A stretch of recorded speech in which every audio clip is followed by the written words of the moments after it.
Radio Network, 107.7 FM, 105.3 FM from beautiful New Orleans. This evening's segment is partially sponsored by Folgers Coffee. Thank you, Folgers. You know, we love you lots. Or should we say muchly? It's lots. Anyway, tonight we welcome back Dr. Kathleen Ann Ball to the show, and she will be discussing, I guess, all her further stuff when it comes to her discovery of the Knights Templar cave in Brazil. It's a lot to swallow. I hope you all had a chance to go and see her production, her documentary on Gaia. I blurted this out after last night's show. It definitely will catch you all up. It's been up for several awards. It's already won awards. It's just unbelievable. And it's all pre-Christopher Columbus. So rewriting a bit of history there. So she's going to go back in time a little bit and discuss what led her to all of that. So in order to participate for the show, you're going to have to head over to the UFO Paranormal YouTube page and join us there in chat so we can actually interact with you on the spot. Otherwise, there are another 7 places to be able to see the show throughout the network's Facebook channels and Twitch also. We will be able to see all of your comments. We will just not be able to type anything to you. The only place that can happen is YouTube. Sorry, guys. So settle yourselves in and hopefully with a couple of Folgers, and we will be bringing Kathleen on shortly. Or a jug of Folgers. Or a jug of Folgers. If you're me. Nice cold. Okay, I've got to go and accept this. Yes. Got that one. Yes, I'm pretty sure I got that all out there. I'm all ready.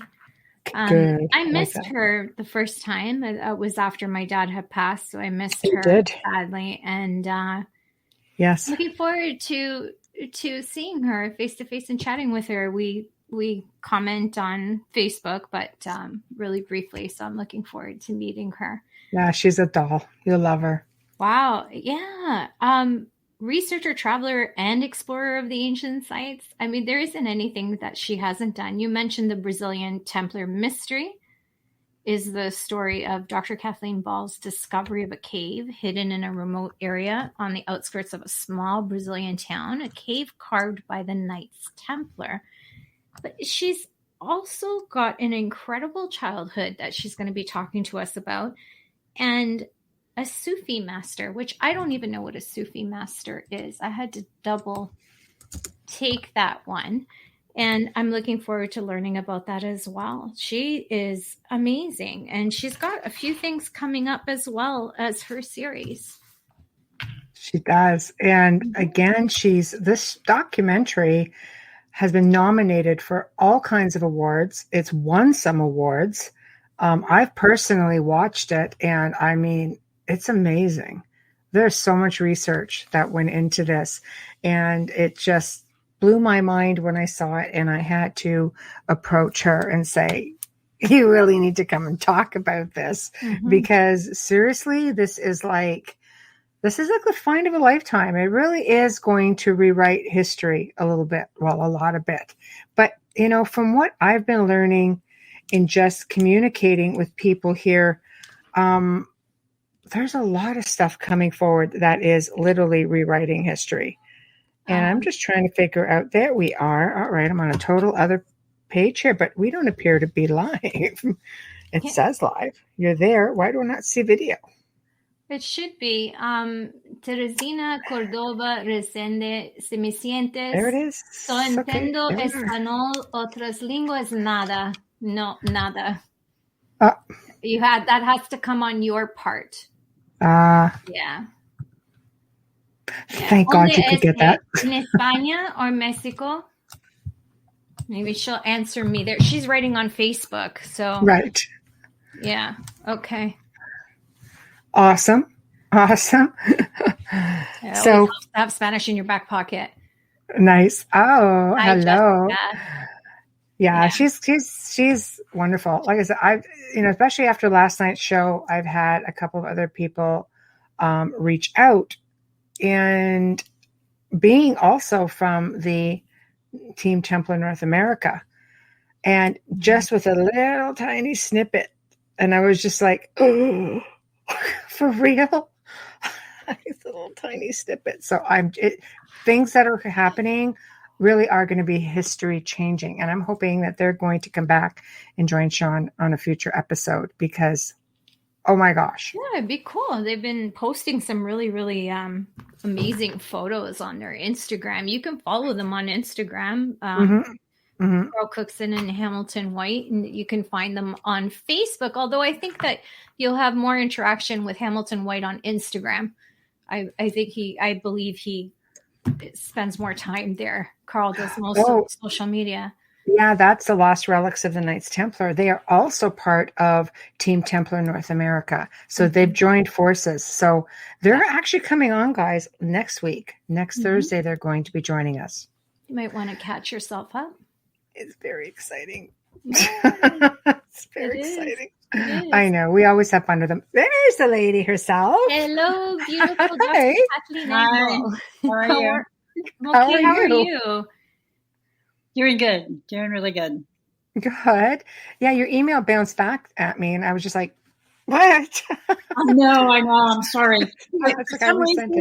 I couldn't access my email, my Templar email from my laptop suddenly. I don't know what's up with that, but I don't have time to mess with it. So. Yeah, that's okay. As long as we've got you, that's great. So I hope you've been keeping well. Yeah, we've been good. We've been really good. I hear that the documentary, which I did see, of course, and it's just spectacular, has won awards, is up for more awards. Right. That's very... We've been selected for 3 different awards, and we've won the Chicago Indie. We've won an award.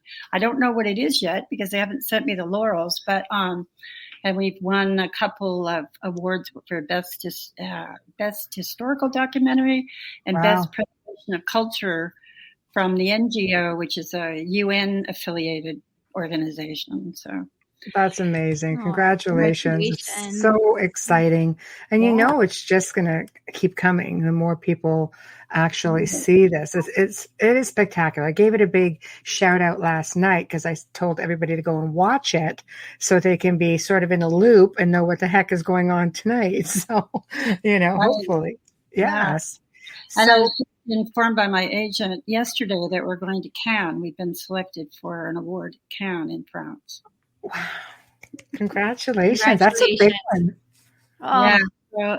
So that's huge. That's really huge.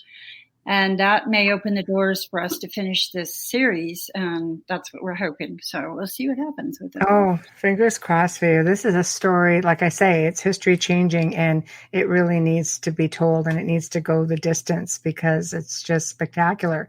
The last time you were on the show was December 30th. Right. Can you just recap briefly on that just to bring people up to speed a little bit?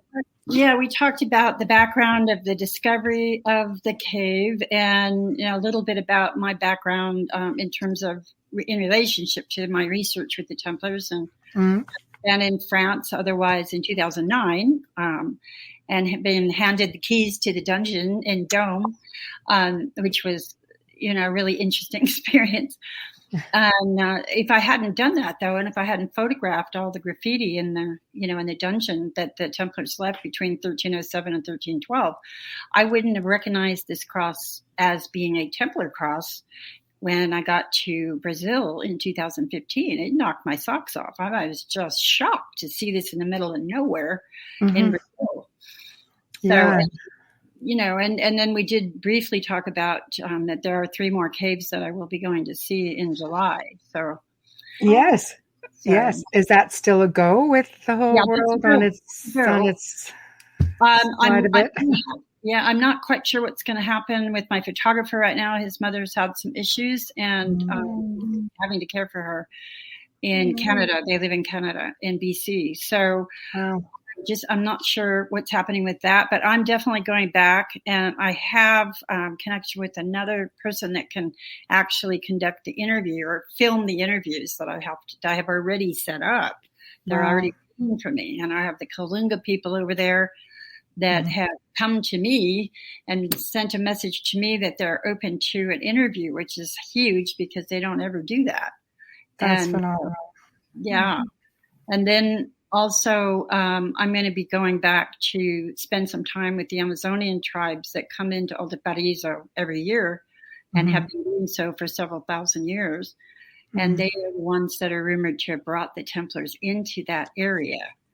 So I'm going to be, I'll be interviewing them too. And I have to get an interpreter because they don't speak, they speak some Portuguese, but they have their own languages in the Amazon. So yeah, their own dialect. Yeah. Right. Their own dialect. Probably antique. Yeah. Well, what I'm hoping is that, there may be some artifacts that were handed down. There will be some oral traditions. These people, that's what they do. They pass things down from generation to generation via oral stories and, myths and stories. And that's what happens. So they really hold on to their history. And since they're still coming into Alto Paraíso all these years later, there's a good chance that they may have some information for me. It sounds exciting. I think that, let's face it, you're obviously meant to find it all because you just stumbled onto this thing in the first place. Like, who does that? Right. Well, I just finished my book, and it's at the publishing editor right now, and she just sent me back my first 15,000 words to go over her corrections, and this is a tedious process. I had no idea, but I enjoy writing. Though I did find out that I do enjoy writing. So my book is going to be about the process of what happened through my life. We'll talk a little bit about tonight about, how does someone just bump into these things? It just doesn't usually happen. Oh. But, the progression of starting as a child being, asking all these really odd questions and always being the researcher, as a child, I was a researcher. As a child, I was always observing and wanting to know about what was going on in the world, why we were here, the creation. At 2 years old, I was asking these questions. My dad said I was just really an odd child. Wow. But, and what happened? I developed some really interesting mentors, not all of them were alive, Leonardo da Vinci was my primary mentor, long gone, but he taught me how to draw, I poured through his notes. And, he's the one that eventually led me to the Templars in a very odd way. But, and then Maya Angelou was another one of my adored her. Yeah, just because of her life. And especially I came back to her again in my early 30s after the near-death experience because she had gone through a lot of the same stuff that I had gone through. And she was a magnificent woman. She just emanated light. When I saw her speak, I just felt like, my God, this woman is a sun.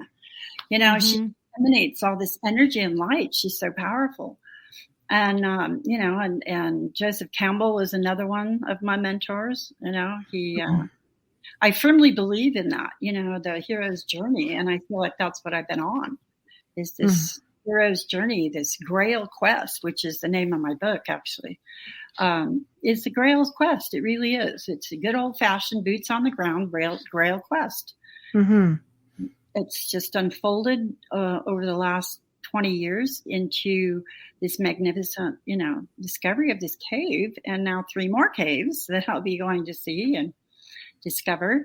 And I was going through my photos too, since we talked last. I was going through some of my photos from the last trip. And I actually took some close-up photos of some of the graffiti in the cave. Wow. And there's shields and swords in there. So wow. I don't know if you remember, but what happened when I got into the cave, I'm halfway, well, maybe not, about a third of the way into this cave, just because I'm so excited to get back into it. And all of a sudden I look around and I'm surrounded by probably 2,000 or 3,000 spiders and bats. See, that would have been it for me. I would have screamed. Okay with. I would have screamed so loud that the U.S. would have heard me. Yeah. Oh my Lord! They're on the ground. They're on the walls. They're everywhere, and the bats were just flying all around. And when I this kind of breeze, but I didn't realize it was bats. Well, anyway, so when we turned on the light, we actually saw these bats, and it was just, it was like, okay, so I'm going to back up. So I took some quick pictures, just really quickly snapped some photos and got out of the cave. Oh my God. So we've come up with a plan for the next trip, and we're gonna just light a fire inside the cave and gently smoke these creatures out so they can come out, and then we can go in, and then they can come back in when we're done, without harming them. Right. Well, I mean, aren't the bats supposed to eat the spiders? Well, I thought maybe, but I didn't see him. No, that's just not good. Let's go in with just like a little net and a helmet or something. That is just fantastic. The graffiti must have just been mind blowing to see that firsthand. Or did you discover most of them in the photos? I discovered it in the photos. I took the photos. Initially, I took the pictures so quickly that we really didn't focus on those. We didn't blow them up or anything. I didn't blow them up right away. In fact, I just instantly blew them up to look, and I thought, well, that's really interesting. And my photographer reminded me that, you took those initially. It was like, oh, okay. But I got caught up in the cave itself and the cross and all this. So now, I'm looking at a little closer at what's inside the cave. And of course, we know that the cave was a gold mine too. So yeah. That took on a whole nother trajectory. So what are you hoping to find in the other 2 or 3 caves? I really don't know. I was on a fireside roundtable discussion this morning with Hamilton White and Carl Cookson and Gretchen Cornwall. Yeah. And a few of the Sean Williamson was there, and Wayne Murphy was also participating in that. And, they talked about caves in particular. The Templars were everywhere they went, they had caves and underground tunnel systems. Yes. And they did like to write graffiti in these places. That was something that, that seems to be consistent worldwide so far. And, but what was interesting to me is they both mentioned that they felt that their all the relics that they've discovered and things just kind of fell into their lap. And what I saw was parallel. Isn't that almost exactly what we were talking about on the last show, right? Yes. This falls into our lap. And, they were mentioning that when they had a relic that was expensive, all of a sudden the money just appeared, from somewhere. Mm-hmm. That's exactly what's been going on with me. It's not been relics, but it's been discoveries. And it's like, just the path unfolds for me. The person I need to talk to, the cross expert in Portugal, contacts me. Next thing I know, I'm getting this interview with this man. The 2 historians in Brazil, next thing I know, I've got interviews with both of them within a week of each other. Just all these kinds of things that just keep happening. And not to mention, which we'll go into tonight a little bit more, my path has been interesting. To say the least. To say the least. And this is the first time in my book, and I'm actually going into in depth with the spiritual experiences that I have never put out there. Wow. I just have never put out there before. And, not many people know that I was 18, so what was it, 1974, I guess it was. I was in Van Nuys. I had moved to Venice, California. Right. And, I love Venice. 16. Yeah. I was married. My husband was was incarcerated for good reason. And anyway, so we parted company, and I decided I wanted to go down to LA and become a model, right? So I went down. I was carrying my first son at the time, so I was pregnant with him, and I hooked up with some friends down there, some people, and we actually were living on the rooftops in Venice for about 2 weeks. That's awesome. That is. That's like free spirit stuff. Yeah, with our little hibachi and our, our sleeping bags. And we actually slept under the POP pier the first night. Wow. The rooftop. That would be awesome, actually. I mean, I love Venice. It's a type of place you could do Venice that with. in the 70s was absolutely amazing place to be. It was powerful.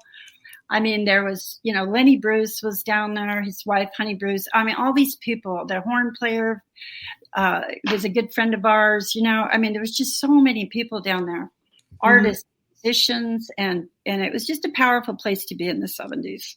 Yeah. So, that's where I was. I was in the midst of that and doing a little bit of modeling and working at restaurants to pay the bills. Mm-hmm. And I had my oldest son down there. And we finally got a place in Santa Monica on Hollister Street. Wow, very nice, Santa Monica also. For $85 a month. Not no more. Not even the water. No. I was less than a block from the beach. Wow, definitely. Yeah. And, and then that place, we had cockroaches really bad. It was a communal building, and I woke up about midnight, in the middle of the night. I'd painted the whole place, right? Expect it, Mom. I had painted this whole place, and I went to bed, and I got up in the middle of the night because when you're pregnant, you have to pee a lot. So here I go. And I turn on the light, and there's cockroaches just everywhere. Oh, because they come out at night, right? They like the dark. Oh yeah. So, as soon as you turn the light on, they scatter. So anyways, that prompted me to want to move. And so we decided to move into Venice, and we moved into this place called the Pink Palace on Speedway and Horizon. So we're right on the beach. It's this old 1930s building. Beautiful. And I'm right on Speedway. I'm right on the beach, and 110 a month. Wow. Still for Venice. Yeah. Isn't that normal? So it was, it was a really interesting place, and I met a lot of really interesting people. In fact, I was introduced to the I Ching down there. That was the first time that I'd ever seen that yellow. I don't know if you remember that old yellow book. One of the original I Chings that came into the West was that book. Mm-hmm. And I was introduced to some Eastern philosophies at that time. It was just powerful times, really powerful times. We'd all get together on the beaches at night, and you'd have huge bonfires, and musicians would come out, and artists would be everywhere and paint. It's kind of like Bohemian coming in off the old, like the love and peace and the hippie era, and into the artist era. Yeah, it was just powerful times, and it was during that time. Shortly after that, I was working at this restaurant in Van Nuys, and it was on the corner of Van Nuys and Van Nuys Boulevard, and I forget now. But anyway, and I walked into work, and I was like 5 minutes late, and I was concerned about that. and it was really interesting because this man came up to me. He was sitting at the counter, and he came up to me and he said, "Would you like to know your future?"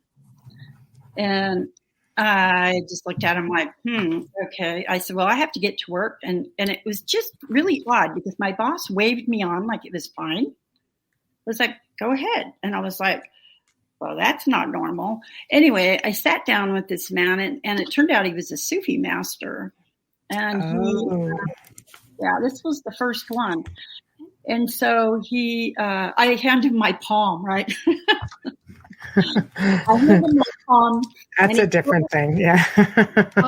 Can I just interrupt for a minute? He curls my hand back up, right? He curls my hand back up. He says, I don't need that. Oh, thank you. I'm a rookie. I'm sorry, Dr. Kathleen. What is a Sufi master? A Sufi master is someone, they're found in India and Egypt, and they have mastered, a lot of them have mastered the elements. Oh, interesting. Yeah, they've been around for generations. They were around during the time of the Templars, when the Templars were in the Holy Land. In fact, I have reason to believe that they probably interacted with Sufis also. Oh, wow. Wow. So that's a bit of a thing to be approached by one. Right. And this was the first of two. So he unfolded this story to me about what was going on in my life, because I wasn't really sure what was going on. At age 11, my parents had separated, and my mother didn't handle things well. And I was out of the home by the time I was 15. I was on my own, married, and 16, boom, boom, things just happened really quickly. And what ended up happening, I was exposed to a lot of different cultures, which I think was part of my journey. I needed to develop that level of tolerance and understanding and compassion. And so here I am down in Southern California, and the CP master tells me, he says, well, you're actively on your path. You're going to be dealing with a lot of karmic issues for several years, and you will have 4 children. And you'll have multiple marriages, which is what happened. And he said that when you're in your early 30s, you're going to have some really interesting experiences, health concerns, and you will die a spiritual death. And I thought, wow. I mean, I'm 18 years old. What does an 18-year-old do with that, right? Mm-hmm. And he proceeded to tell me that I would have a number of other challenges, health challenges. And if I was able to surmount those challenges, that the rest of my life, I would actually realize my heart's desire. And I never forgot that. And I never forgot it. That's pretty heavy. Tucked it away. I just sort of tucked it away into the back of my mind and went on with my life. And I dealt with some really wild experiences. I was married a number of times. My first husband was shot and killed. So after that, I'm so sorry. Right? Yeah. So, yeah. Jeez. So right. Yeah. And how old were you when that happened? Like how old was? I was 13, so I was 28. Wow. 28 years old. Yeah. So yeah. He was shot and killed, which we had been on again, off again, and. Anyway, so, but there was always that sort of grounding security, even though it's dysfunctional as could possibly be, there's sort of security, that there's someone there that you can run to if you need to, kind of idea. Mm-hmm. And so that dissolved, and I was out on my own. There was a freedom too. I walked away from everything. I mean, we had a lot of money, and I walked away from all of it. Yachts, homes, car collections, you name it. I didn't take a nickel. I didn't take a stitch of clothes. I didn't take a photograph. I didn't take anything. I walked with my 2 sons, and that was it. Boom, I was out. So I basically started my whole life over. The problem was I rebounded and got together with somebody else who I'm really glad I did, because I have a beautiful daughter as a result of that relationship. And she's an amazing person. I used to tell her. Like your mom. I used to tell her when she was little that I ordered you from God, because she looked exactly the way that I had imagined her. And I told the doctor from the time I found out I was pregnant, I says, I'm having a girl. And he says, how do you know? I says, I just know, because, and then I made all girls' clothes. The whole time I was pregnant, I sewed all her clothes and crocheted them. And I had this whole wardrobe for her by the time she was born. And so it was a good thing she was a girl. Yeah. So, but her father was an interesting person, and that relationship, it had to end. That was not a healthy relationship. And anyway, so there was a point where I was actually dating this man for a couple of years who was a bodyguard for Waylon Jennings. And we were asked to go on the road with Willie and Waylon. So that was 22, I guess, at this point. This was, my husband and I were on a hiatus. And so I was 22, it was my 22nd birthday, which is an interesting number for me, because 11s and 22s have always popped up in my life, and 23s have always popped up in my life as being very significant. Mm-hmm. And so, at 22, we went on the road with Willie and Waylon. We started in LA, and we went all the way up into Walnut Creek and Concord and up into Tahoe and played the Harrahs. That was when Willie and Waylon did the Harrahs for the first time. And they called us the hillbillies at hurrahs. That sounds like a lot of fun, though. It was Yeah. a gap. Yeah. But I was heading on on another trajectory that probably wasn't the healthiest. And so, so Willie nailed me down. I mean, we talked. He said, "Come on, let's talk." And we went in and talked for about an hour. He was supposed to be on stage. Waylon was covering for him. And after that, I emerged with a completely different perspective on life. Thanks to Willie. Thanks to Willie. That's amazing. I really owe him a tremendous, tremendous sense of gratitude I have for him, because that was a pivotal moment in my life. And I started in a whole different direction than where I was. I never forgot. In fact, one of the first portraits that I did, and what was it? Full bust portrait that I did. Well, actually, it was Leonardo da Vinci. The second one was Willie Nelson. Wow. And he was the only portrait that survived in my house fire. Wow. There's a little bit of something. Yeah. Wow. It was pretty, and I don't believe in coincidences. I know you don't believe in coincidences. No, we talked about that. Right. So, yeah, so that happened. That changed my whole thing, and I settled down to be a mom, after that. And but I still had some difficulties. I still had a lot of issues that I was dealing with. And in 1987, I guess it was, my daughter was 2, so I moved up here to the mountains, where I live now, in the Sierra Nevada foothills. Nice. And right before my 33rd birthday, it was about 3 months before my 33rd birthday, boom, another CP master came to me in a restaurant again. So, this was a little more powerful. This guy shows up in the restaurant, sits in a section that's not mine. He pays for his coffee ahead of time, doesn't ever drink the coffee. He sits down in the section, asks the waitress that was in his section to get me by name. And she said, "There's a man over here who wants to talk to you." And I said, "Okay." And I went over and sat down, and it's like, how did he know my name? Yeah, it's a little bizarre. Yeah, well, it gets more bizarre. So, we're talking, I'm waiting to hear what he's got to say. And what he does is he looks into my eyes like he's looking into my soul. And he says, "What are you doing?" That was it. He said, "What are you doing, Kathleen?" And I rattled off a bunch of BS. And he says, "No, you know what I mean." And it just like went into I don't even know how to explain it. It felt like he was just speaking directly to my soul. Anyway, the guy got up. He never drank the coffee. He got up. He walked outside the restaurant, opened the door, walked outside the restaurant, and disappeared into thin air in front of me and 3 other waitresses. Boom. Poof. Is that normal for Sufi masters to be able to come in and out of dimensions? I was going to say, is that a prerequisite? You got to learn how to gone.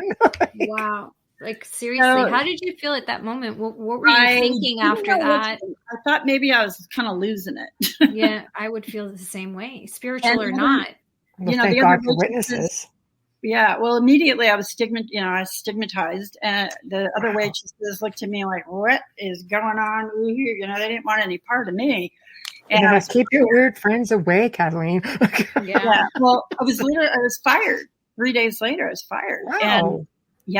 And it was, I had never been fired before in my life. And it was for something I didn't do, which they later found out that I didn't do. But it was all meant for me to hit a spiritual bottom. And that's what ended up happening. It was about 3 months later, I had a near-death experience.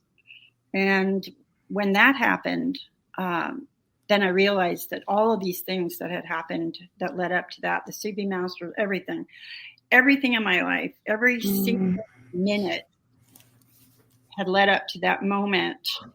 And when I came out of the near-death experience, my whole life completely changed. I mean, just complete. I didn't drink. I didn't smoke. I didn't do anything anymore. Nothing. I have not since that time taken anything or drank anything or smoked or nothing at all. My body has been completely pure. So, which was a good thing because I did have a liver disease, and we know about that, Yeah. So that sent me on this trajectory. But that's when the spiritual experiences started really intensifying in my life. I had odd people. Yeah, I had odd people come to me out of nowhere. I stood between violent people that were going at it with each other and was able to create peace. I don't even know how. Did you just know that you were going to be unharmed? That was just something that you had to do? Yeah. You just did it. I just did it. Wow. Yeah. Something happened on that other side. Yeah. And this has happened 2 or 3 times in my life. Yeah. That is crazy. Yeah. Wow. I'm still trying to get by the whole Sufi dude. Like, do you feel like maybe he was a guide? Do you think? Yeah. Oh, absolutely. Because it's profound. Like, what are you doing? And you're like, blah, blah, blah. No. What are you doing? How did you know exactly what he was talking about? Mm-hmm. In myself, I did, and after I had the near-death experience, I knew exactly what it was.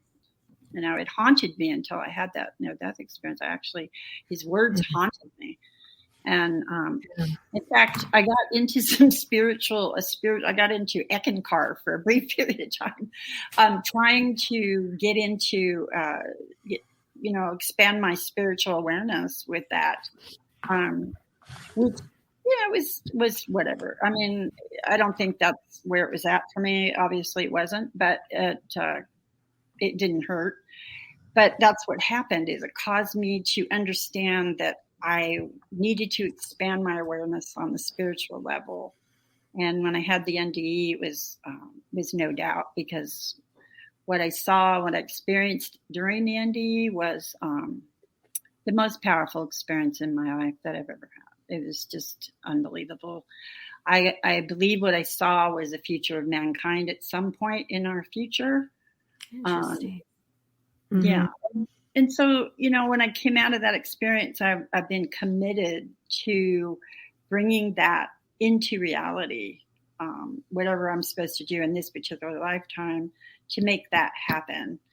And I'm seriously committed. I mean, I've never, ever questioned that. Mm-hmm. And all of these things that happen in relationship to the Templars and discoveries have all been related to that path in some way. Mm-hmm. The nun that I came across in France, when I was on that same trip in Dome. Again, that was, can you touch on that for anybody who's listening for the first time? Because that was really amazing. Yes, yeah. Amelia, sorry. Yeah, for Amelia. Yeah. Okay. Well, we had left Dome, and the curator at the museum, after I took the keys back to him from the dungeon in Dome, which my husband still shakes his head about. It's like, why did he give you those keys? You could have walked away with them. You could have done whatever. But I didn't. I took him back to him, and then he proceeded to tell me, he asked me first, he said, do you know what the Templars were protecting?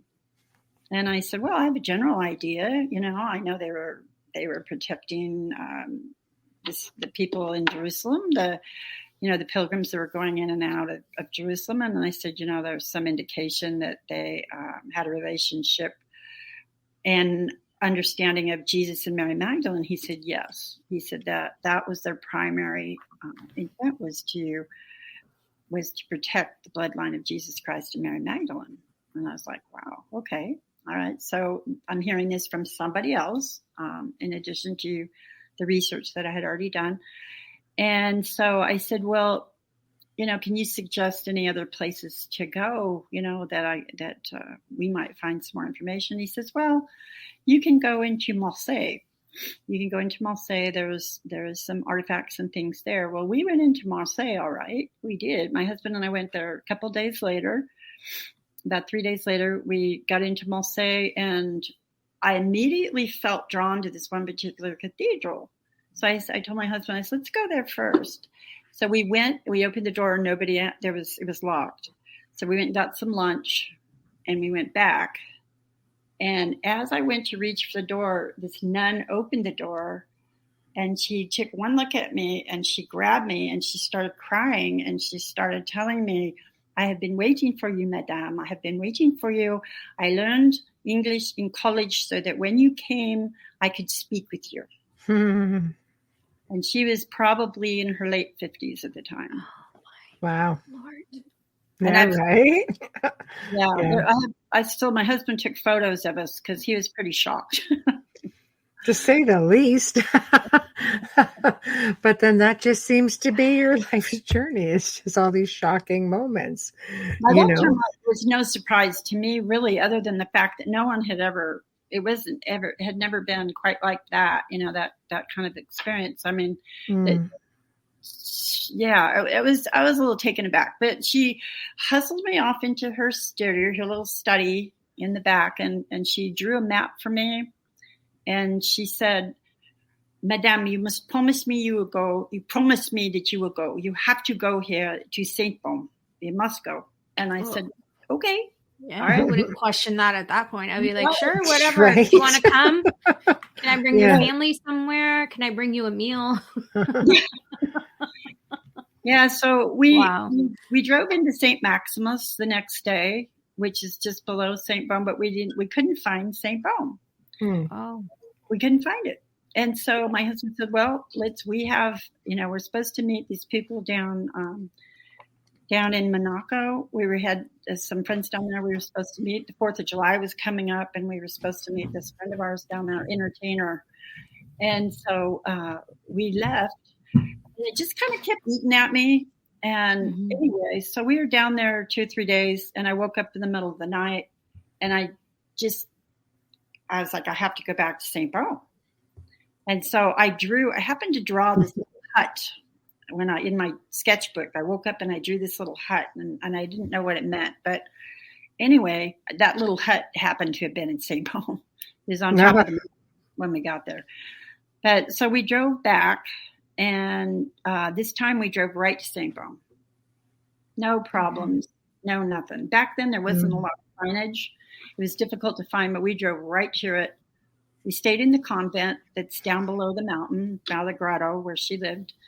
And we got up the next morning and we started walking up the mountain. And it was just a really spiritual experience, the whole thing. I felt like I was in this cloud, this bubble, this sort of surreal bubble.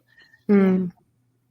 We started hiking. We started walking up towards this grotto, which is it's a hike up the side of a mountain where she lived in this.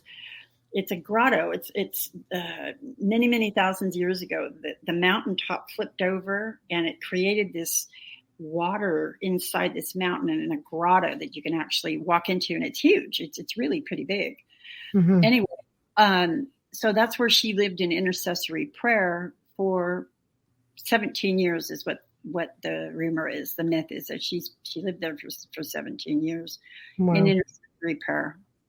After she parted company with Lazarus and Martha and, the other people that she was with. And her children by that time were raised. So then they were in the positions that they were supposed to be in. So anyway, so we're walking up there.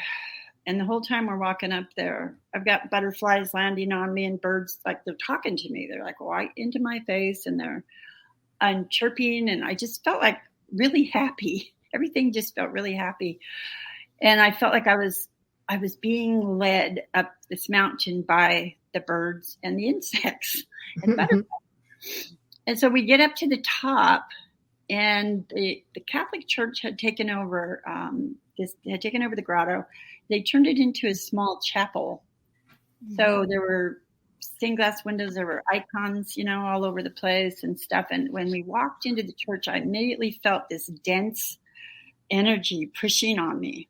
It's just pushing me. And so I sat down immediately into one of the pews, and my husband sat next to me.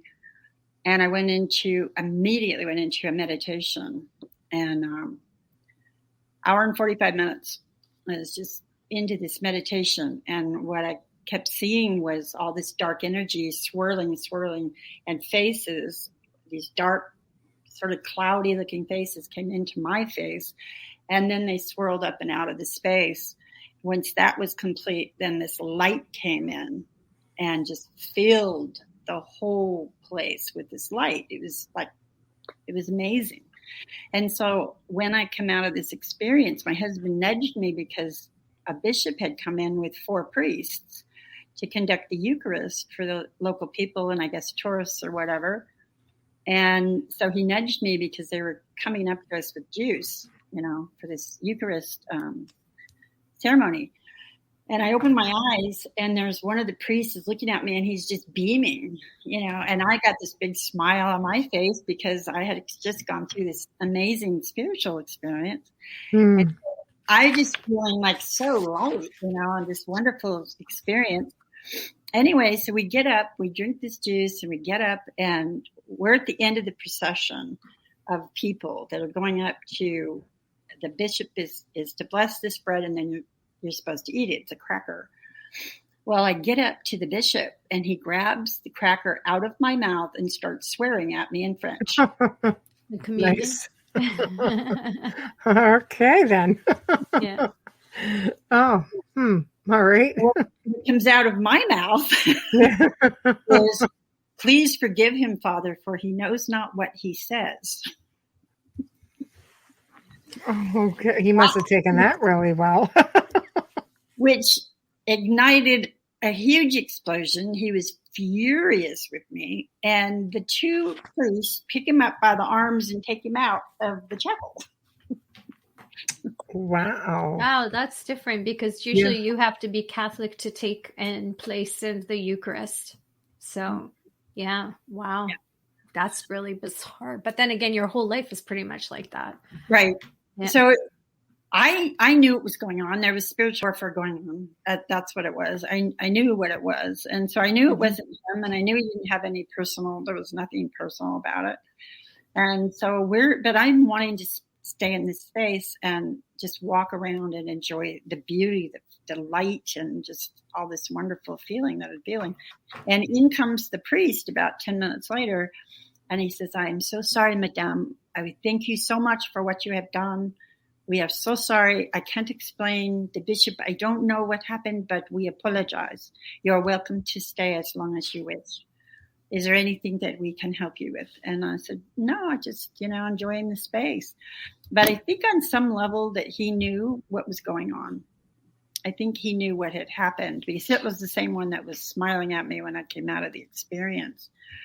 But that was on the same trip where, I had gone into Dome and found the cave. And so then that was actually the last part of the experience for that trip in 2009. But and I still to this day, I don't know exactly. I've talked to other people that have been conduits for similar experiences like that in different parts. And I have a vague memory of a past life in Egypt where we cleared land and did things like that, cleared energy from people and cleared energy from land and from spaces and from, areas ceremonial areas and things that had become contaminated. So apparently I had some experience, I guess, in some previous life or whatever. But the nun coming, hugging me like that, I felt like it was a predestined moment that we had somehow or another agreed to do this at some past moment, several lifetimes or whatever. But that's the feeling that I got, is that she and I had agreed to do this at some point to clear this and prepare the way for what we are experiencing now in this time. What we're experiencing right now at this time in our history is a rebirthing.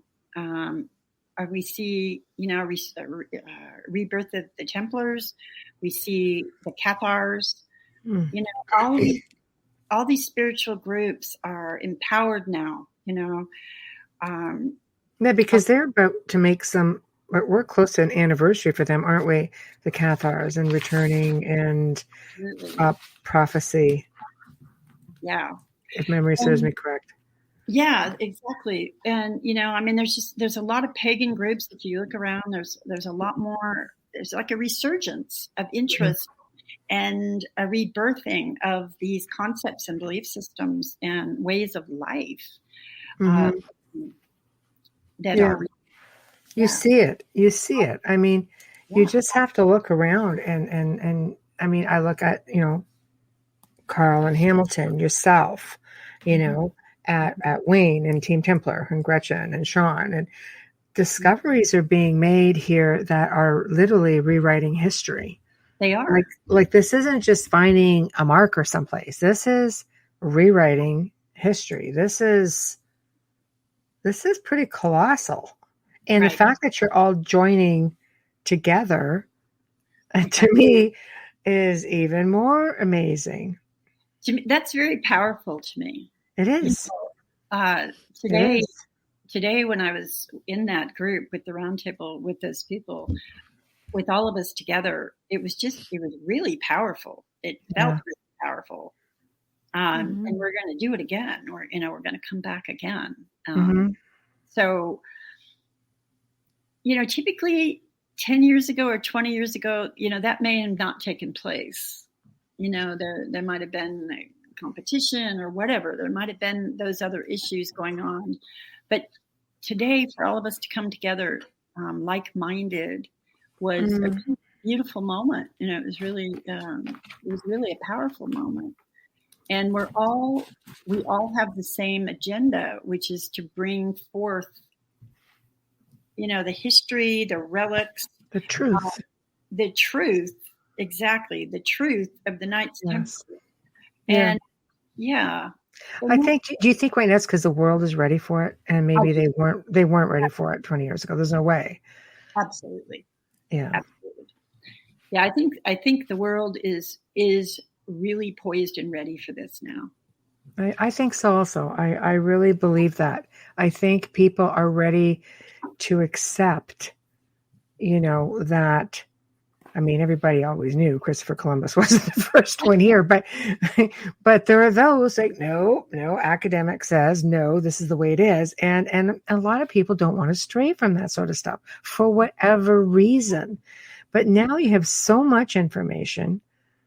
I mean, I think the whole North America, the whole Templar in North America to me is amazing because it's just, it goes to show you there was nothing off limits, and coming here to start fresh, it just shows you like they got away.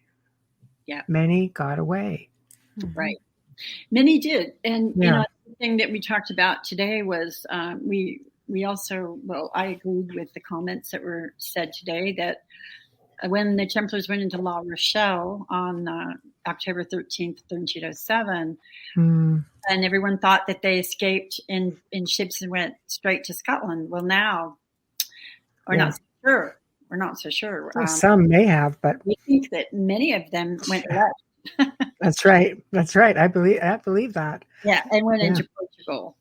They went into Portugal. And there's a tremendous amount of evidence for that. The Portugals were so powerful in Portugal. Mm-hmm. It really was. As Freddie Silva has stated, yes. I totally agree. Yes. Portugal is really a Templar nation. It definitely. I think that was the one book, as I know when he was on, I said, I was sort of fangirling a bit the first time. I'm like, I'm sorry, but yours is absolutely the first Templar book I think I've ever read that made any sense to me. He just like, yay. It's like, but it did. It made so much sense, and he covered so much. And I love how now everybody else is coming forward with their own discoveries and just adding to the story. Exactly. And it's rewriting history. Right. And the world better brace itself because it's going to be, I say life altering because it means something to me, but it is going to be history altering for sure. I do too. I totally agree. Yeah. And 2 of our awards were from the NGO, which is a international UN organization. Wow.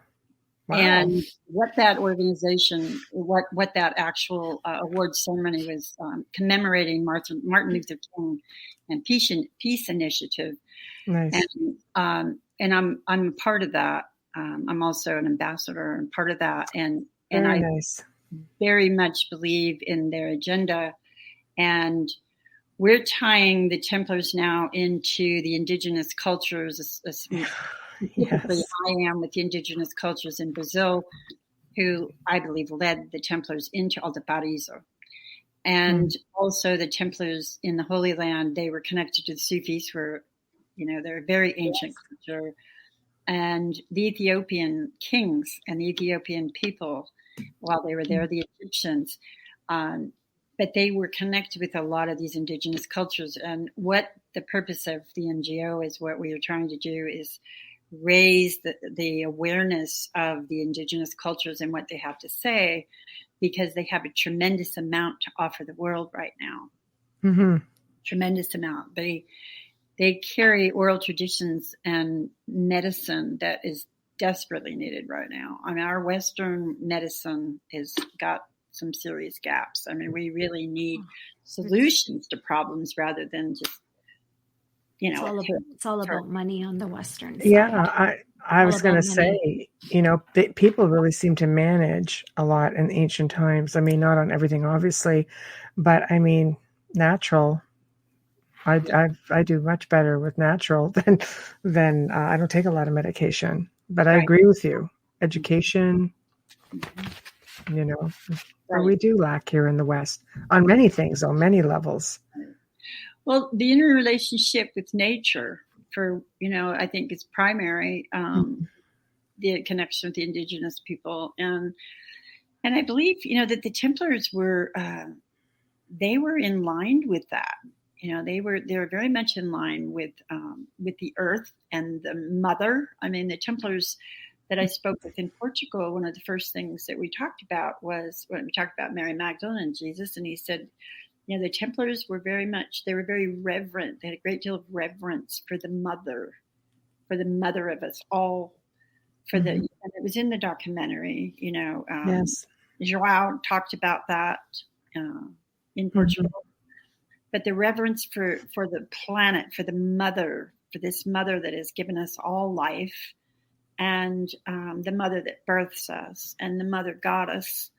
And I do really believe that we need to bring that reverence back into our consciousness worldwide, so we have some respect for where we are. I agree. Planet that has given us so much. And the indigenous people live this way. This is their lifestyle. It is. On a basis. No, it is. It's very much about the land and the elements and everything that, Mother Earth gives you. Absolutely. Exactly. The Templars, I believe, were, and I've heard this one time before from a good friend. She said, they were the keepers of the knowledge of life. Absolutely. And so many people, first off, I mean, most people can't even get the difference between a Crusader and a Templar, which just throws me into a whole other place. But to look at a group of people, they came from all walks of life and literally were handed, it's almost like the key of knowledge to all life. Mm-hmm. It was sacred. They had an understanding of it. Yes. And they evolved it. They evolved with it. And, all it takes is one bad apple to come ruin everything. But I was going to leave that right there. So to avoid a little bit of hate mail, every time I make certain comments, I lose about 20 social media friends. That's all? I lost 50 on the last one. Yes. So, but it's quite an honor. Well, that they did, though. They carried this wisdom forward, and I believe that this was part of their agenda, was to continue it. There's been spiritual groups, prophets, people all through history that have continued to bring the spiritual belief system and these spiritual practices and concepts forward through history, throughout our entire existence on this planet. And I think the Templars were just doing their part during that time frame to carry it forward into the Renaissance period, which, then we had Leonardo da Vinci, and we had these great minds that carried it forward. And then we had the Masons, and they carried it forward, and all these other, Rosicrucians, and it's continued to come forward to today. So basically what's happened is each one of these groups of people have carried this information, the spiritual information and wisdom forward. So they were wisdom keepers in that sense. Definitely. Yeah, I agree. I think a lot of people figure, again, history only tells you so much about it. Unfortunately, this is what they did. This is why they were in Jerusalem. These 11 guys did all the miles and miles of protecting pilgrims, coming to the area, which I believe to a degree, but, I think the rest of the Knights Hospitallers didn't really get a lot of credit for their part in all of that too. But at the end of the day, I love that the history is still alive. I love that people are now taking a bigger interest, because people felt really like, when you used to mention the Templars at one time, people were hateful. Yeah. Heretics, and they were hateful. And I mean, I saw this up to like 2 years ago, and I'm just like, okay, first off, you don't even know the difference between, again, a knight and a crusader. Don't speak. It's just, please just don't. Save us both the embarrassment. Okay. But now the people seem to be interested. They want to know, and it just paves the road for researchers and explorers like yourself to go and find the answers and to present them, and them actually be taken seriously. Right. Yeah, there's no accident. It's like, my having to return to St. Baume. There's what I believe is universal timing. There's a certain timing for everything that has to happen at certain specific times. I agree with you. I didn't go into St. Baume that first time I was there because it was divine intervention need to happen at the time that it did. Yes. The same thing with the Templars. They had planted the seeds. They had done a tremendous amount. They had laid the groundwork, the foundation. There's a great deal of also speculation, and I personally believe that they laid sacred geometrical grids to raise the consciousness in the areas that they traveled to. So, interesting. I met a mathematician from the University of Brasilia in Moinho, just outside of Valparaíso. I was down there. I was to meet somebody else, but we couldn't, because that person wasn't home. So we ended up coming over here. And then I meet this professor from the University of Brasilia, and she's in the math department. And her personal research is sacred geometry and the Templars. Templars in that area. Funny that. Yeah. Right. And she proceeds to tell me that the Templars laid sacred geometrical grids in the area, and she thought that Valparaíso, San George, which is Saint George, by the way, yes, right, Moinho and Cavalcante created a triangle. It forms a triangle, and she stated that her research, she had found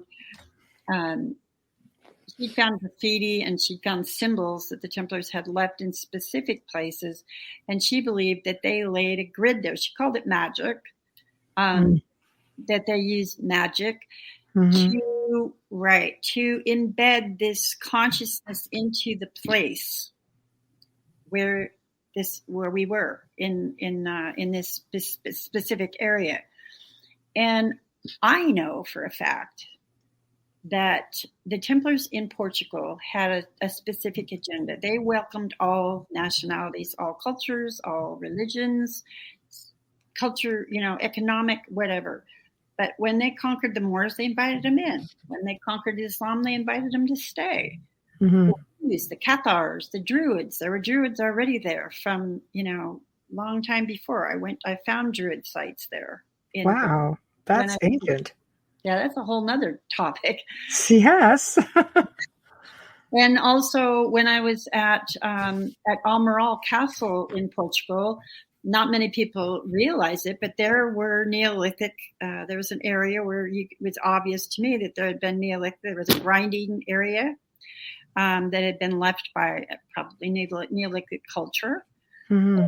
Templars often built their castles on places that were already power places. How did they know that? That's right. That's right. Old temples and such, and ley lines, and So they used a sage. I wonder if they used a sage in those days, because they were quite, known and accepted. They weren't tossed aside like later years. I think that their inner group, their inner members were sages. Mm-hmm. Yeah. Yeah, I really do. I have to believe that. I can't explain it any other way. That's going back to Alto Paradiso. So we have this grid that this woman is telling me about, and what you find in Alto Paradiso that you don't find anywhere else in South America is an area where you can walk down the street and run into 10 people from 10 different countries, and they're all coexisting and living together. If you walk 2 blocks, you may run into 20 or 30 people from different countries, different cultures, and different religious backgrounds. There are people from literally every country in the world in Alto Paradiso. Unified. It is beautiful. Talk about a holy grail. Funny that. So what is the Holy Grail to them? Well, if the Holy Grail has anything to do with the bloodline, what comes to mind for me, there's been artifacts and symbols found in India now, and Ethiopia, and Armenia, which is now Turkey, parts of Turkey that were Armenian. Mm-hmm. So what were they doing? What were they doing? Were they colonizing these areas? Were they expanding the bloodline? That's a good question, or a good theory. Expanding the bloodline. That's what came into my mind. Why did they? And this happened at the time when they're being persecuted in Europe, and Portugal is being threatened. Portugal is literally Porto de Grail, Freddie Sola talked about these fluent Portuguese, and he, decoded that anagram. And so Portugal is being threatened. The Catholic Church has total, complete power in Europe. You can't do anything. You can't you can't do anything without the permission from the Catholic Church at this point in time. So we have the Catholic Church joining up with this king all of a sudden, right, in 1307, and the Pope is allowing King Philip the Fair, which is kind of ironic, to annihilate, right, to round up and annihilate the Templars. And the writing's on the wall for these guys. I'm sure they saw that coming. Mm-hmm. I sure they did. You sense when something's not right. Mm-hmm. So I think that was the time when they took off to India, they took off to North America, they went to South America, into Brazil. There may even be other places in South America that I haven't even found yet. I don't know, that somebody else might find. But they were in Ethiopia, we do know that. They were in Armenia, we do know that. I've found several temple crosses in that area, in Armenia. So why would they do that? There's one explanation. Yes, they wanted to expand trade, but that doesn't really make sense completely when you're thinking about, an order that's being annihilated. And did they really care about trade? Right. Why are they expanding trade when they don't have a home base anymore? Right. Or they're about to not have a home base anymore. Right. I don't really explain that. It doesn't really give you. It doesn't. No. It doesn't. So, I was sitting there brainstorming one night, and I'm thinking about, well, what could they possibly have been doing? Well, I know that in Brazil that they intermarried once they were disbanded officially in 1312. they married into the indigenous culture that was there in Altaparizo and Moino. And I would imagine they did the same in Scotland too. Because I think they did the same here in Canada. Exactly. And yes. Yes. So if they did it in Canada and they did it in South America, yes. and they more than likely did it here in the U.S. as well. Mm-hmm. They probably did it in India, and they probably did it in Ethiopia and in Armenia as well. And there may be other places that we don't even know about yet. But I think that we're about to find out. I think so. I do. I believe that this is the time that all of this stuff is going to come up, because this is the time that all the secrets are being revealed. You know, even personally, I don't know if you experienced it, but I certainly have in this last few years. All this stuff is coming out of my DNA or whatever. And I'm having to deal with a lot of shadow work. You know, everybody's doing shadow work right now. And so is the earth. We're part of the earth. We have the same, we vibrate at the same frequency that dirt does. I know, that's true. That's so nice. 135 nanometers. It's true. 135 nanometers is the same as dirt. Oh my. That is so funny. There's something to hold on to. That was a huge revelation for me when I discovered that in 2004. It's almost like a great purge. It's almost like now that we're into this new age. Absolutely. We're into the age of Aquarius now, right? And it's almost as though we have to purge the old and come in with the new. It's all new beginnings. And we have to sort of connect with the collective, but on a really positive level. Absolutely. And, you know, basic tenet of physics is that energy is never destroyed. So what's happening is this negative energy is being transformed. And great metaphor for me is what happened in St. Bone in that grotto, right? That was a huge, that I've always gone back to that. That was, it's pretty mind blowing. Just to say the least, it was. Completely transformed the energy in a space. It was an amazing experience for me. So we can do that. And I was just a conduit. I mean, I was just simply a conduit. But we have the power to do these things. And people, I think, are becoming more and more aware of their own spiritual abilities and gifts. And, you know, we're talking about it. People are talking about it. 20 years ago, nobody talked about any of this stuff. No, they did in the 60s. I think because, you know, it's all that DMT and stuff. Everybody was really tuned in. And then it just sort of phased itself out slowly. By the time you hit the 80s, everything was just done. It was just blah. And, you know, everybody from not everybody, but a lot of people from the 60s had become CEOs and stuff. It's true. Yeah, but 20 years ago, you're talking about mainstream internet, social media. That's true. Everything changed. Groups on Facebook and all these ways of interconnecting with like-minded people just made it easy. So it's one of the plus sides of social media. But it's also turned us all into drones. You know, we're so busy. Seriously, we're so busy doing this all the time.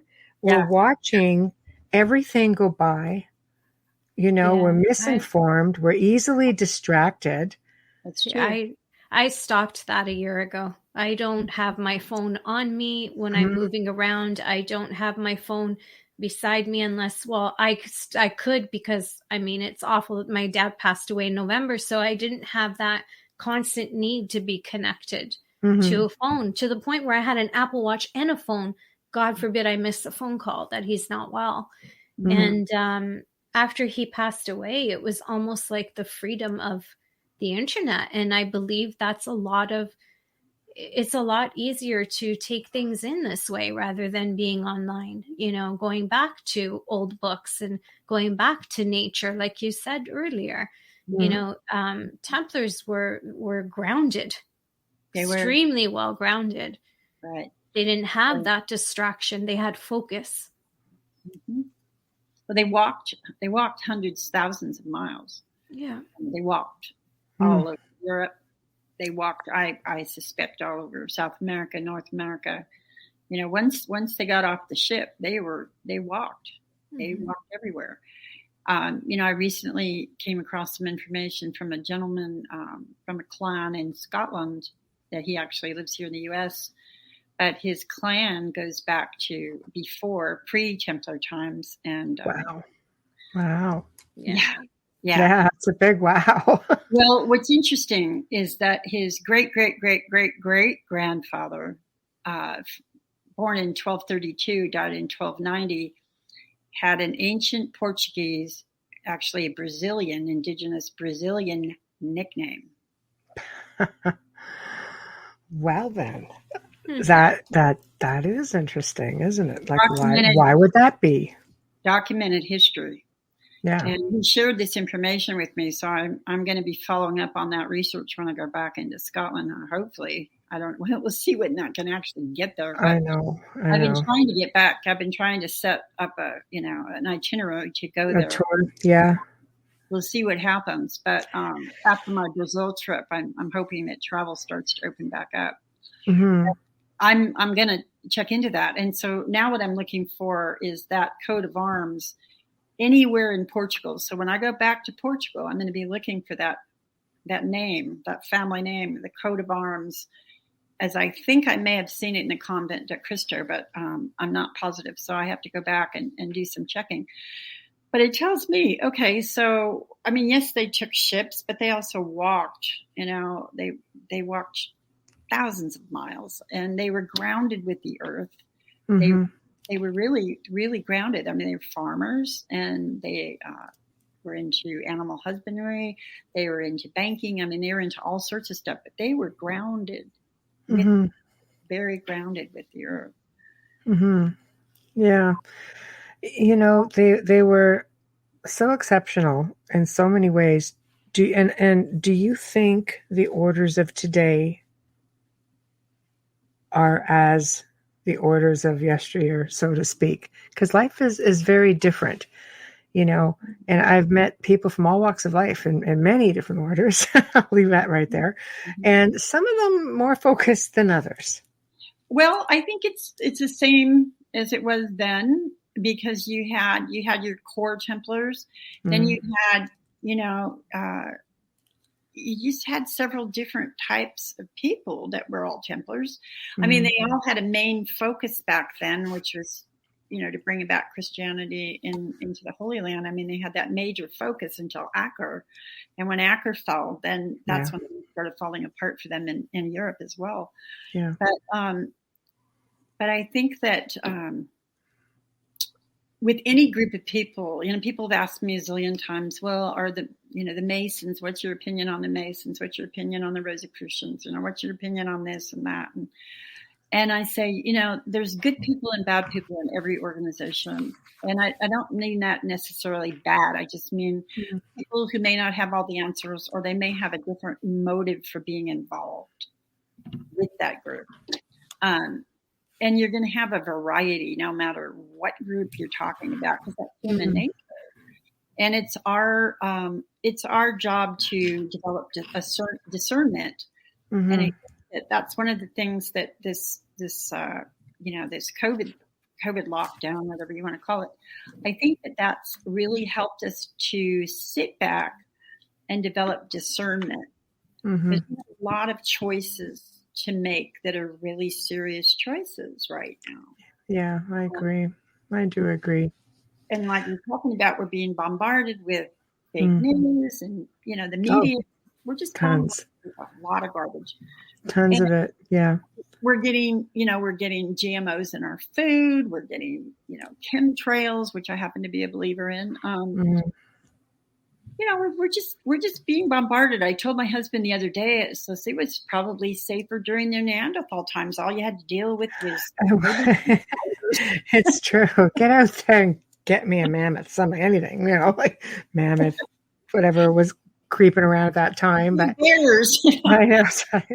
No, I had only asked because a friend of mine saw a T-shirt on a man today that said, the way Masons were supposed to be.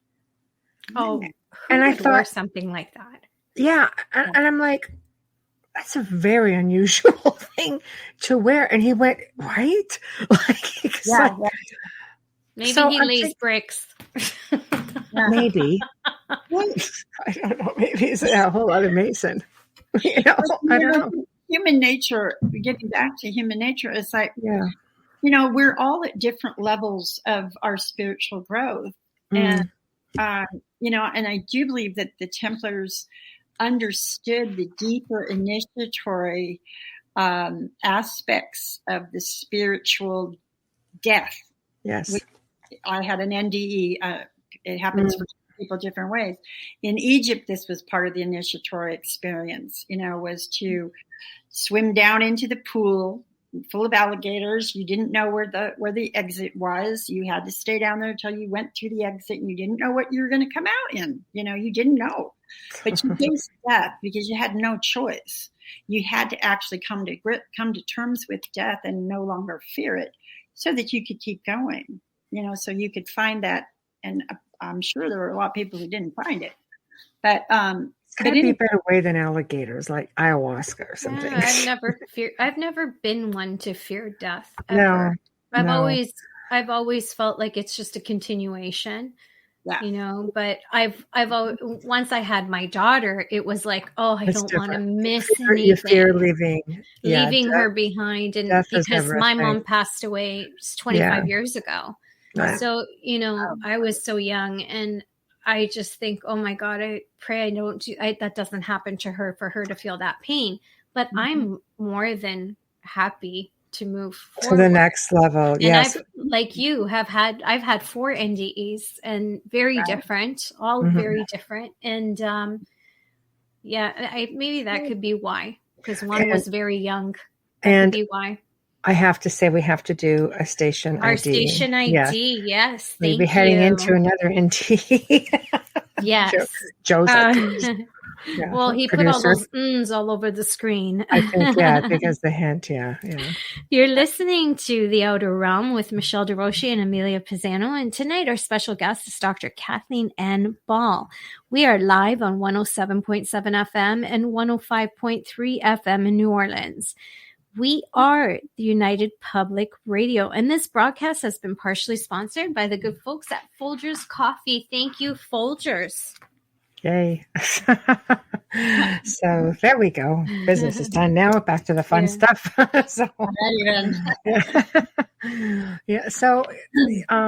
So what's next for you then? You're going back to Brazil. You're planning to go back overseas. What are you hoping to find? Which dots are you looking to connect up, hopefully? Well, the first thing I'm going to do is get back into that cave and really do some close-up photography of the glyphs. Now that I know there's glyphs in there, and just get photos of all of them and go all the way back into the cave once we get these spiders and bats, to just take a little vacation. Well, I want to go back into there and explore. I know that these are no longer used as gold mines, but that's what it was initially, which I talked about last time on the show. Yes. Right. So they were initially gold mines. So there's quartz crystal, crushed quartz crystal all over the entrance, all over the place. Wow. We're also, I had ordered a metal detector, a really good metal detector, before I left Alto Paraíso last time, that has arrived, and I have a friend that's holding it for me. So we are going to be going back and doing some just surface over the whole surface of that whole area between the cave and between Leonia, who, if you saw the film, Leonia was the lady that had the little ranch that's down below. You were hoping to get on her property, right? Right. So we want to do maybe even some preliminary excavation. We have to get permission from the landowners, et cetera. But I'm going to go in with the metal detector, so maybe we can kind of get a little bit more direction where we want to actually dig. But I'm convinced, I'm certain that there has to be artifacts in the area. The Templars were there there's got to be something left. There's got to be something behind. And if not, tools, even, anything. They would not have stopped. I mean, in my opinion, for what it's worth, I don't believe they would have stopped their form of worship or ritual. I don't either. Yeah, I think they would have continued it, even if minimally, which means they would have needed something to use in these rituals. Right, exactly. Yeah, so, there is even a chance. People have asked me, do you think the Grail is there? Well, the cup that everyone's been looking for, do you think that there was a Grail cup there? I said, I have no idea. But if they were there, and there are probably several hundred of them, if they were that many there, I'm sure they continued with their spiritual practices and rituals. I mean, without a doubt, it was a lifestyle for them. Yeah, and exactly. Going to give that up, right? You just don't change that quickly. No. If anything, you would have maybe brought other people in. Exactly. And an interesting, Leomar, the guide that took us in, he's a descendant of indigenous people there, and very possibly a descendant of Templars. His family owns that land. They had owned it for hundreds of years. But the first thing he said about the cave to us, to Adele Good and myself, she was with me when I discovered the cave, was, he said, do you want to go to this cave? This is where the old women go to pray and do magic.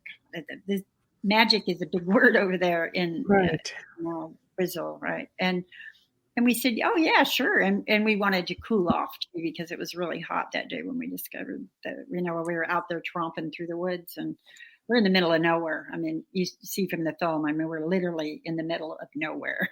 Right. So what is their form of magic? Do you think this is something that was passed down from the Templar forefathers? And because let's face it, they had some stuff together. Well, it appeared to me that this may even have been passed down through the female line, because there were female Templars, yes. Yeah, there was a whole preceptory in Spain that was headed by a woman Templar. She was actually, she had that title of preceptor. And she trained women Templars in Spain. And then where was another country? There was in Austria. I met a woman Templar when I was at that procession in Tomar in 2019. Yeah. And she indicated that there had been a convent of women Templars also. And I think it was Austria. It might have been Austria. I have to look at my notes for that one. But getting back to El Paraiso, the women, he said specifically, the old women go there to pray and do magic, cast spells, whatever it was he thought they did. I don't know. But he said they were still doing it. They were still doing it today, back then in 2015. So it leads me to believe that, there were some rituals that were passed down, maybe through the mother, through the line of the women. I don't, I really don't know. Curiosity. Well, I'll know more the more I interview, because I've been now to El Paraiso 4 times. And so every time I go, it's like I'm embraced more and more. Well, they get to know you. They trust you. They will entrust maybe their secrets to you. Maybe they'll ask you to come and do some magic. I don't know. That would be fun. It's amazing. It's a tremendously spiritual place, and on my first, it was my first trip in 2015. I met the 2 town shamans. Yes. So that happened, and I went to those 3 spiritual places, the 3 waterfalls, and did the spiritual meditations that I was told to do by the first shaman. Yes. And so I mean, at each place it was a different experience. There was a vertical light experience, and then there was a horizontal experience, and then there was an expansion experience that I had while I was there. So these places, from what I understand from the shaman and from just the people that live there, they talk about it. These areas, that these waterfalls and these mountains were sacred places for the indigenous cultures for thousands of years. They had been conducting ceremonies at these sites for thousands of years. Wow. Which is why the Amazonian tribes still come there. I'm certain of it. Right. There is energy there in this whole area. The Chapada National Area is really, it just emanates this spirituality. It draws people. It really draws people. So that brings to another question. You found this cave. There's at least another 3. Do you think? I mean, it would make sense. Do you think they spread out beyond, like, different areas of Brazil? Like, when you're done here, where do you think they may have gone after that? And are you going to attempt to push out that way? Well, I'm going to focus in Alta Paraíso and Moinho and Cavalcante and São Jorge for right now. I don't know how long it's going to take me to complete that research, but I have a lot on my plate just with that. Yes. Excavating around the areas of these 3 caves, photographing them. And, I would really like to do a DNA study of the people in that area. Yes. And I really think that I think you'd find your validation. Yeah. Because the rumor is everyone, when you're there, everybody talks about it. We're all descendants of Templars. They lived here, they colonized here, they all talk about it. Everybody talks about it. Right. It's not a big deal to them. It's just a given. It's not a revelation. And how that has never gotten out to the world, I don't know. I guess it's one of those things, if you don't ask. Right? You found the cross, so you're like, wait. Something magical happened here. But if you don't know what you're looking for, you don't come across anything, I guess it's just business as usual. Right. And the Portuguese people in general are people that are very pragmatic. They're very practical. They're very practical people. And in Brazil, I mean, it really, the people, if you can't eat it, if you can't make money doing it, if it doesn't build you a home, if it doesn't enhance your life today, right now, your material life, it really doesn't matter. They have very few historians in Brazil that really get down. I mean, it's happening more and more now. I've connected with a few archaeologists in Brazil now. And so they really are starting to take an interest in these things in their country. But until recently, that hasn't been the case. They really didn't care a whole lot about their history. It wasn't important. They talk about it. It's every day. It's like, oh yeah, my great-grandfather was a Templar. My family had this land and this was Templar land, and they all talk about it, but it's no big deal. They don't really care. It's not important to them, again, because if it doesn't enhance their life in some way. Yeah. And I guess too, they, going to this new country, you just want to lay down your arms. You just want to just maybe live a normal life, because how many of your brothers and sisters have you lost? Right. Like that's really, that would be a lot to take. I think you just want to obviously keep up your rituals because it's your belief, it's your faith, it's, it's in your core.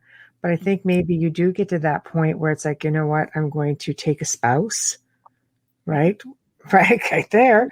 That's a whole like life-changing event for these guys. And I'm going to take a spouse, I'm going to have a family, and I'm just going to farm, and I'm just going to, that part of my life is just, but where are the swords? Where are the arms and metal, everything that they came with? Yeah, it has to be there. It has to be there. And yes. So, that's what I'm going to be on the hunt for next, is artifacts and graveyard, cemetery. I mean, was it custom for knights to be buried with their swords? Well, I've heard, evidence both ways. Right. that they really didn't. I mean, they were very humble people to begin with. So Mm-hmm. typically, a Templar grave wasn't even marked, and whether they were buried with their sword or if it was passed down to the next generation, You just don't see many. You don't see very many. So No. it leads us to believe that that they probably were buried with the swords, but we really don't know because we have so little documentation that came forward because they were being hunted. They had to destroy everything, and nobody wanted to be affiliated with that. Nobody wanted to admit they were a Templar. They didn't want their family history. Nobody wanted that known. And this was certainly the case in South America, all of South America. And during my research in the Rosicrucian Library a couple of years ago, which just opened up, thank goodness. Yay. Just opened up last Friday. Oh, wow. I did some more research, but what I found out is there's a whole book on the Templars being hunted by the Catholic Church in South America. So in the 1500s, they were hunted down and they were annihilated. So the families, they shut up. They didn't talk about it. They didn't want to be affiliated. They didn't want anybody. They didn't want their neighbors. They didn't want anybody to know that they were descendants. They didn't want any relics. They didn't want, so things would have been buried. I think that things would have been buried. Things would have been hidden. Yes. I'm surprised that when Columbus went over, maybe he found something, maybe he didn't.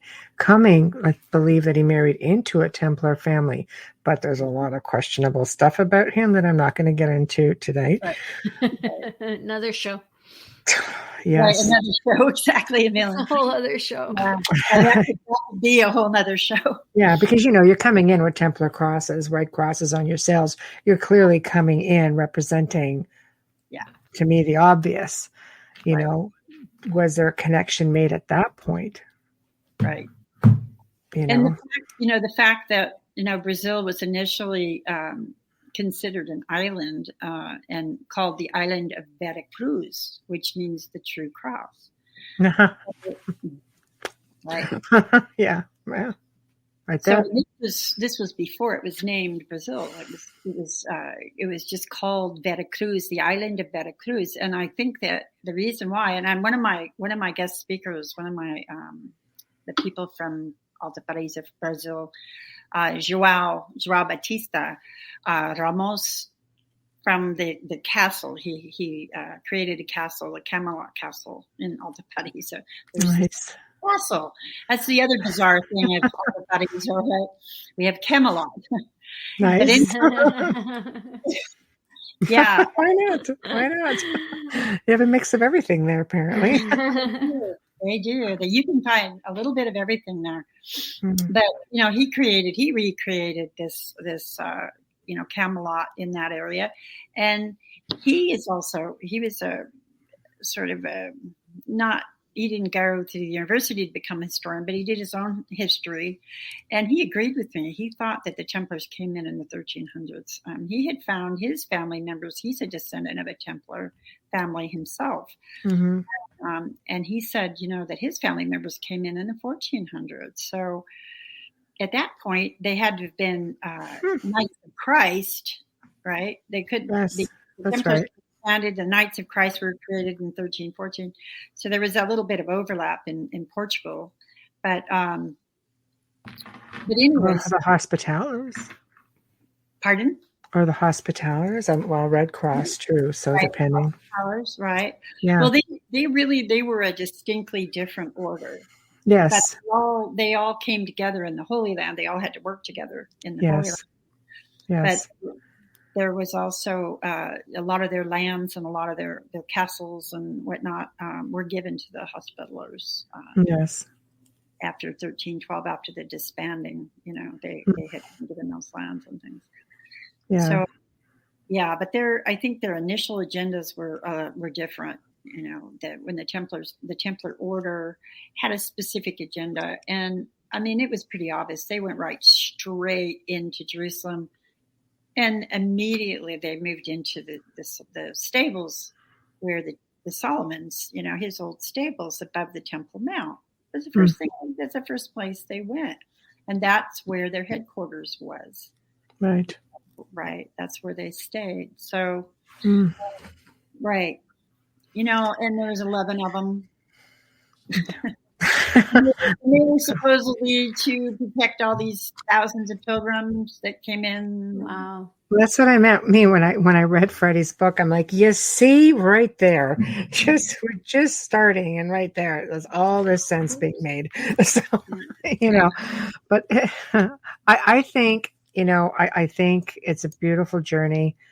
I'm so grateful, to yourself, and Wayne and Gretchen and Sean and Carl and Hamilton and like everybody involved. I really am, grateful to you all, because it's a lot of time out of your lives, as much as it's a passion, and there's a drive that just keeps you moving. It's still a lot of time out of all of your lives, but you're just bringing it all together. And I'm grateful for it, because it needs to be said, and it's very near and dear to me. And it's just magic to me. It really is magic that it's coming together so beautifully right now.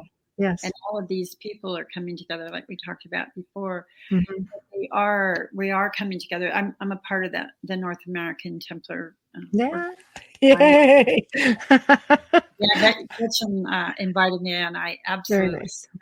Yes. And I will be going to Wisconsin to meet up with Wayne Murphy as well. We spoke briefly last night, and it was just exciting. Yeah, we spoke. We had a nice little phone conference last week. I think it was the week before last. Yes, and he's got some things coming up that sound really exciting.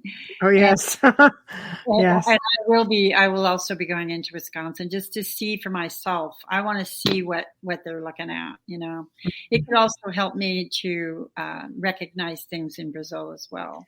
So, everything that helps. It's like we all feed off each other. We all feed off each other. We all get information from each other that gives us all personal revelations, and our specific individual research is expanded as a result of, Absolutely. Our connection with each other. All the pieces of the puzzle. It's exciting. Come together. It's a team. It's so exciting, honestly. I can't even wait to see what you guys all come up with. So it's like I was saying to Wayne and I've said it to Gretchen when she reached out, and, to Sean. It's like, we're going to have to do an episode with the gang. Yeah. And just talk North America. Talk all of this. Awesome. Just talk North America. I really, I feel like that's really Wayne's thing, We've spoke. Yes. But I'm more than happy to give any kind of information or or whatever he wants from me. I told him, I'm at your disposal. I would love, like I said, I'd love to see what's there. And I think there's a lot more. Like every single location that we're finding these things now, there's a lot more stuff. And I have an agenda with 9 more documentaries in this series that we put together. We've decided we're going to do. Wow, that's a lot. That's fantastic. So tell us about the series before we have to finish off. Just advertise. Tell us. Well, one of the first things I'm going to do is return to Brazil, of course, and go back into Portugal to go follow some leads that I've, especially with this one family, from 1232 to 1290. I really want to see if I can make a solid connection with a coat of arms in Portugal, because if that connection, that would be a wonderful connection, because there's actually a port named after this man's, they call it his appellation, which is a nickname, basically. The port in Brazil, it's named after him. Oh, that's something. Very interesting. That's actually really something. Very interesting. So I'll be going back into Portugal, and then I'll also be going into Jerusalem, following up on some leads that I have there that could be really interesting. I'm not going to get into it completely. Of course. That's okay. We'll wait for the documentary. Yeah. We can wait, kind of. Going into Ethiopia, back into Armenia, Turkey, which was previously Armenia, and Ethiopia, and we'll be going into India, back into Scotland. You're going to retrace your steps, basically, right? And, I'm going to retrace their steps, and I like that, and see what comes out of that, and see what comes out of each place that I go to, because when I go to these countries, I connect with the people. I'm there for a month. Wow. A month every time I go. And I like to connect with people, boots on the ground, live with the people, eat with the people, everything. Just really embrace their culture and learn everything I can learn about their area and what's going on, and any stories, myths, anything that I can pick up on about the Templars, and what they know about the Templars, having been there. Mm-hmm. So it's fantastic. This is what's going to be unfolding in the next couple of years of this series, and my agent's working on it and working on funding.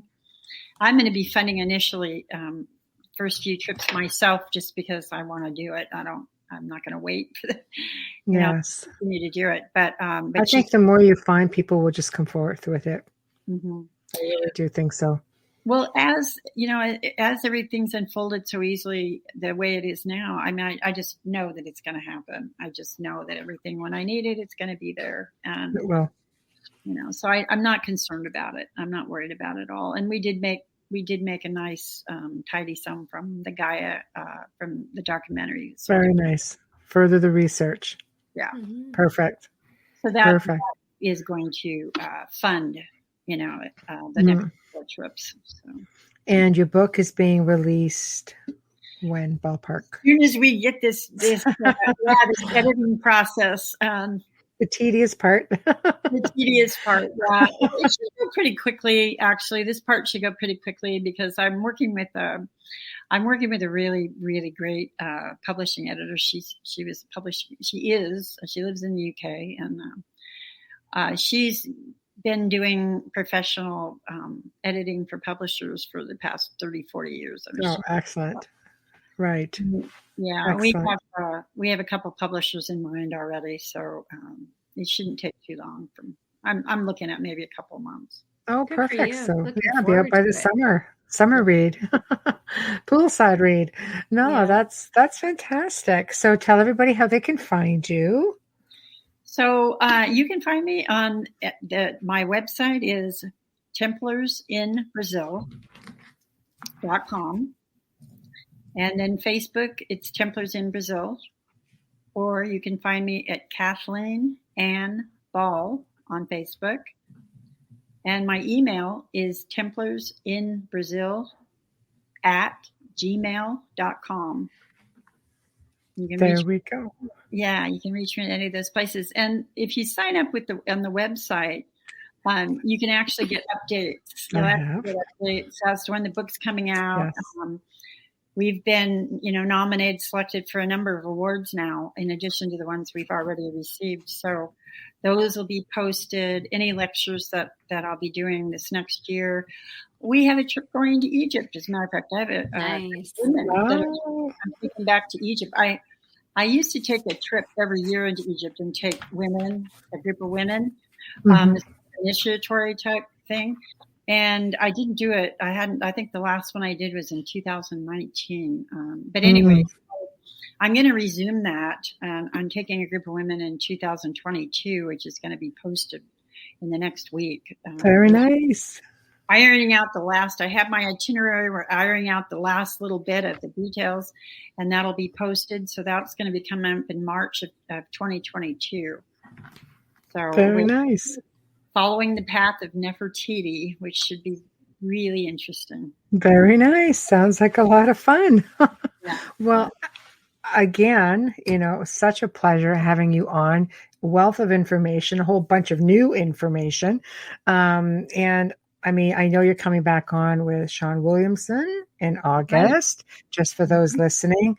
And we are going to do something with the whole Team Templar North America also.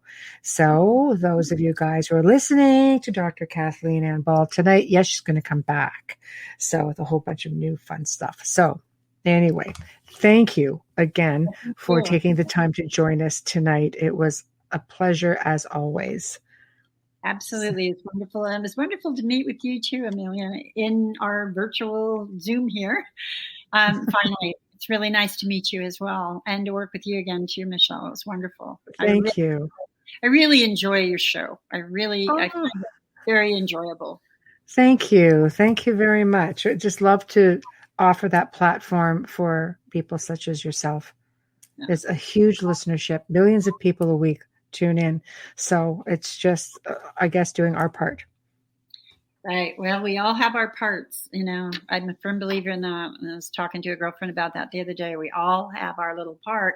Mm-hmm. Everybody has a part in what's going on, right now. We're raising consciousness on this planet right now. Yes, very important. And that has a ripple effect, and it keeps emanating out further and further and further.